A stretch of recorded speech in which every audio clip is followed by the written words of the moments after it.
Hmm, Redmi Note 12 Pro Plus ni boleh dikatakan kategori mid-range, tapi dengan adanya kamera 200 megapiksel yang kebanyakannya ada pada flagship smartphone, apa yang membuatkan ia bukan flagship?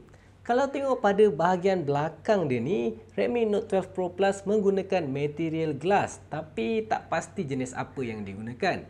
Dan yang pasti, pada skrin hadapan dia ni menggunakan Corning Gorilla Glass 5. Dan di bahagian belakang dia ni juga menggunakan reka bentuk 3D full up. Nampak curve pada bahagian sisi dia ni, tapi pada bahagian depan dia flat je. Memang nice lah kan? Ianya selesa lah dipegang, tapi Redmi Note 12 Pro Plus ni terasa agak berat jugalah. 210 gram macam tu, lebih berat berbanding model yang lepas dan dengan ketebalan 9mm. Kalau tengah baring-baring sambil scroll TikTok tu, tiba-tiba terlepas dan terkena muka tu, risau jugalah kan. Okey, phone ni nampak murah sebab salah satu sebab dia, tengok pada keliling phone ni. Nampak? Pada mulanya saya ingatkan dia menggunakan material metal ke, tapi sebenarnya plastik. Tapi bukanlah plastik yang biasa-biasa, mestilah yang berkualiti tinggi. Dan phone ni juga datang dengan 3 pilihan warna. Yang saya pegang ni ialah Midnight Black. Dia ada 2 lagi warna iaitu Polar White dan juga Sky Blue. Tapi yang black ni dia macam cermin pula. Boleh nampak lah jelas dia punya reflect dia tu. Bagi saya salah satu benda yang simple tapi best ialah dia punya headphone jack. Tak banyak smartphone yang menyediakan lubang ni dan masih ramai lagi yang lebih selesa menggunakan earphone ataupun headphone dengan wayar sebab tak perlulah nak cas-cas apa semua tu kan. Jadi dengan adanya headphone jack ni, ia bolehlah menjadi tarikan. Bercakap tentang skrin, Redmi Note 12 Pro Plus ni menggunakan skrin FHD Plus Flow AMOLED bersaiz 6.67 inch dengan 120Hz refresh rate. Dah 120Hz mestilah smooth. Nak scroll social media ke, nak tengok video ke, nak main game ke, semua memang smooth. Bukan setakat itu je, tengoklah dia punya bezel ni pun nampak nipis je. So memang puas hatilah bila tengok skrin tu, nampak full je. Redmi Note 12 Pro Plus ni dikuasai oleh chipset MediaTek Dimensity 1080 5G. Cukup power lah untuk main game dengan performance yang padu. Contohnya Tower of Fantasy. Bolehlah main game guna grafik yang tertinggi tanpa ada sebarang masalah. Mobile Legends, Need for Speed, of course lah tak ada masalah juga kan. Memang smooth je. Anda akan dapat gaming experience yang memuaskan hati. Kalau tengok pada benchmark ni pula, berdasarkan skornya, phone ni better dari Xiaomi Mi 10T Pro 5G dan benchmark ni juga membuktikan phone ni tidak cepat panas. Padu kan? Of course lah suhu dia ni akan naik juga, tapi dengan menggunakan vapor chamber cooling system area sebesar 3000mm, phone ni dapat turunkan suhu dengan pantas sekiranya suhu naik. Lagi-lagi kalau guna performance yang paling tinggi. Tapi kan, ada satu perkara yang saya sendiri confused dan tak puas hati sikit lah. Kenapa Xiaomi menggunakan Android 12 pada smartphone Redmi yang paling sulung dia ni? Kenapa bukan Android 13 seperti Redmi Note 12 series yang lain?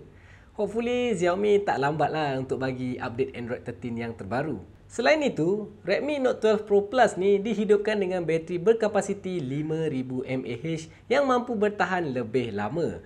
Tak perlu risau sekiranya kehabisan bateri kerana dengan adanya 120W hypercharge, dalam masa hanya 19 minit saja dah boleh full charge.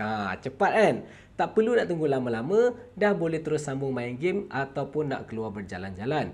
Kalau keesokan paginya tu anda lupa nak charge, korang bolehlah charge dulu, lepas tu pergilah mandi ke, bersiap ke apa semua. Nak gerak tu, tahu-tahu bateri dia dah full.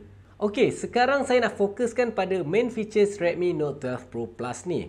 Phone ni merupakan smartphone Redmi pertama yang menggunakan 200 megapiksel image sensor dengan OIS dan 7P lens pada kamera utama dia. Dengan adanya OIS, anda tidak perlu risau sekiranya tangan anda shaky ketika mengambil gambar. Tapi tidaklah sampai shaky macam tengah berkungfu pula kan. Tengok ni, dengan mode 200 megapiksel anda boleh zoom seperti ini dan detailnya masih lagi nampak sharp guys. Kamera utama dia ni juga dilengkapi dengan aperture 1.65. Agak besar, kesemua feature pada kamera utama dia ni membantu untuk menerima lebih cahaya masuk supaya hasil gambar dia lebih sharp dan jelas lagi-lagi dalam keadaan kurang cahaya. Tapi bila guna night mode, hasilnya lebih baiklah dari mode 200 megapiksel ni.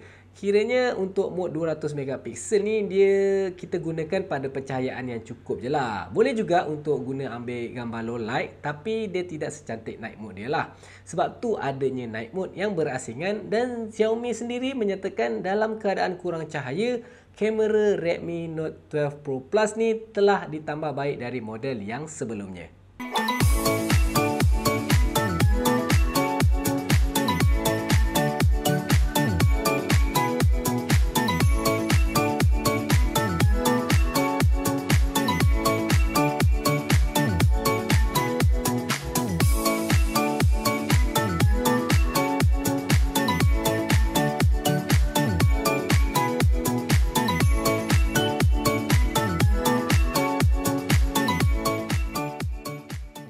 Dengan menggunakan mode 200 megapiksel ni juga, Xiaomi masukkan Xiaomi Pro Focus dalam Redmi Note 12 Pro Plus ni. Snap satu gambar akan ada sehingga 5 jenis crop gambar yang berbeza fokus subjeknya dengan kualiti yang masih tinggi, cuma tak boleh ada watermark lah. Mudahlah nak pilih mana satu gambar yang nampak lebih style dan lebih nice. Oh ya, tak lupa juga filter yang disediakan pun okey lah, tak adalah special tapi boleh tahan jugalah.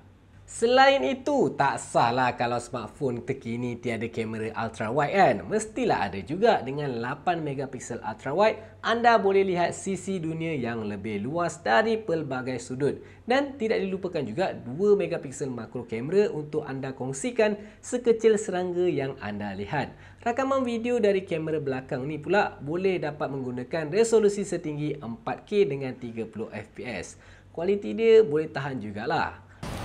Okey guys, sekarang ni saya sedang rekod menggunakan 16 megapiksel kamera hadapan dia yang mampu untuk rekod video 1080 pixel dengan 60 fps. Itu dia punya setting yang paling tinggi lah. Saya rekod sambil berjalan dan tidak menggunakan external mic, jadi anda boleh nilaikan sendiri hasil kualiti dia macam mana.